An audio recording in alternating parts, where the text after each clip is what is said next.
Allergy అనేది మనం వింటుంటామండి రెగ్యులర్గా. మన ఎన్విరాన్మెంట్లో చాలా ట్రిగర్స్ ఉంటాయి. ఎలా అంటే దుమ్ము, చల్లగాలి లేదా పోలెన్స్, పుప్పొడి, మన చెట్లల్లో ఉండే పోలెన్స్, అలాగే ఎన్విరాన్మెంటల్ కెమికల్స్ కానీ, పొల్యూషన్ కానీ, చాలా రకాలైన అలర్జెన్స్ ఇవన్నీ. సో ఈ అలర్జెన్స్ వల్ల మనకి వచ్చేది అలర్జీ. అదే మనకి కంటి దగ్గర వస్తే కళ్ళల్లో నీళ్ళు వస్తాయి, కళ్ళు ఎర్రగా పడిపోవడం అవుతుంది, దాన్ని అలర్జిక్ కంజంక్టివైటిస్ అంటాం. అదే ముక్కు దగ్గరకు వస్తే ముక్కు నుంచి నీళ్లు కారడము, తుమ్ములు రావడము, దీన్ని అలర్జిక్ రైనైటిస్ అంటాం.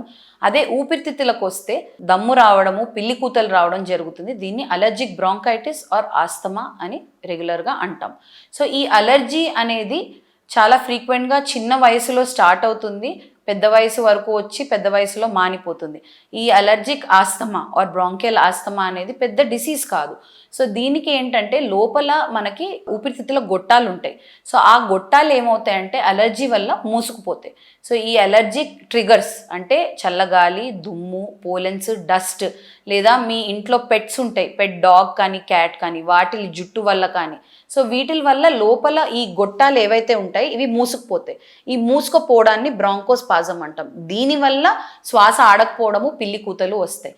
సో దీన్ని మనం ఎలా ప్రివెంట్ చేసుకోవాలంటే ఫస్ట్ అండ్ ఫార్మోస్ట్ మనము ఇంట్లో ఏదైతే ఉందో ఇంట్లో మనం జాగ్రత్తలు తీసుకోవాలి.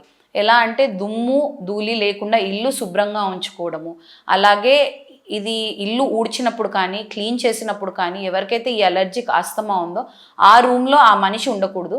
సో ఇల్లు ఊడ్చి గుడ్డ పెట్టి తుడిచాకే అంటే వెట్ మాపింగ్ చేశాకే ఆ మనిషి ఆ రూమ్లోకి అడుగు పెట్టాలి.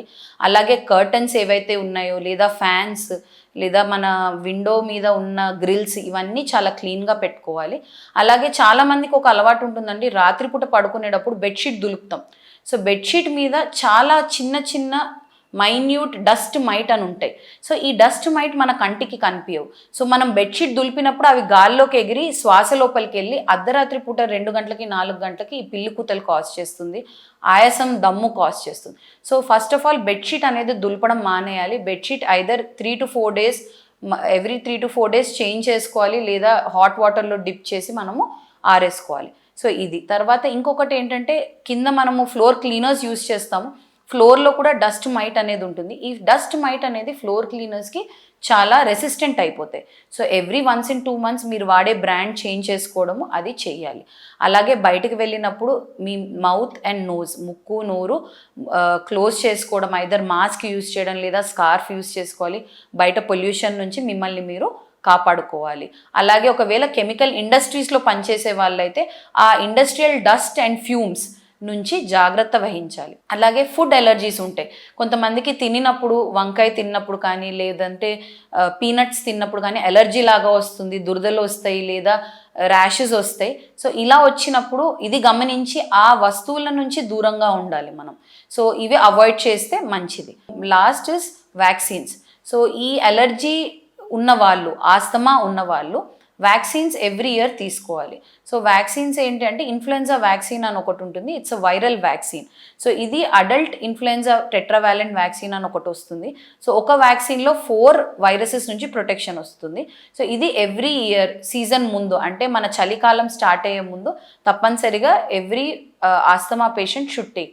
ఎందుకు తీసుకోవాలంటే మామూలుగా అందరికీ జలుబు దగ్గు వస్తే, తుమ్ములు వస్తే ఇది ఒక 7 రోజుల్లో తగ్గిపోతుంది మందులు వేసుకోకపోయినా.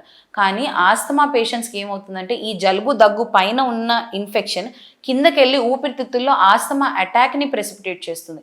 సో ఇది కాకుండా మనము ముందు నుంచే ప్రొటెక్షన్ వహించడానికి మనం ఈ వ్యాక్సిన్ ఇస్తాం. సో ఈ వ్యాక్సిన్ ఇవ్వడం వల్ల ఫ్రీక్వెంట్ ఇన్ఫెక్షన్స్ అనేవి తగ్గుతాయి, అలాగే frequent acute attacks of asthma అనేవి తగ్గుతాయి. సో ఇలా మిమ్మల్ని మీరు ఆస్తమా అండ్ అలర్జీస్ నుంచి కాపాడుకోవచ్చు.